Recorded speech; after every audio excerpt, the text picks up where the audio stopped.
等我90秒帶你行下東倫敦嘅 V&A Storehouse 博物館，免費入場，一家大細都啱去啊！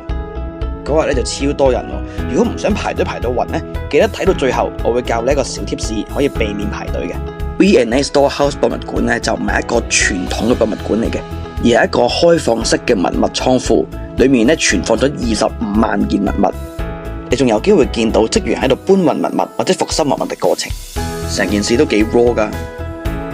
呢幅畫咧真係唔講唔知，原來畢加索喺1924年為芭蕾舞劇《藍色列車》所設計嘅布幕，成10米高嘅。呢條柱咧係印度阿格拉皇宮嘅柱廊建築，哇！啲雕花細緻到不得了。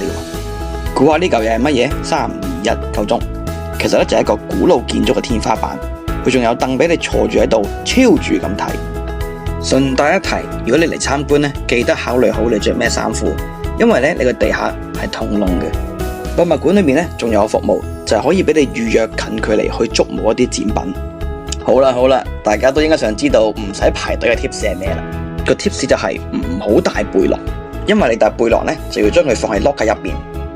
如果你係帶啲細嘅袋仔咧，就係唔需要擺 locker 嘅。而家留言 V&A 即刻送你一份展品介紹 PDF， 可以拎住佢睇得更加投入。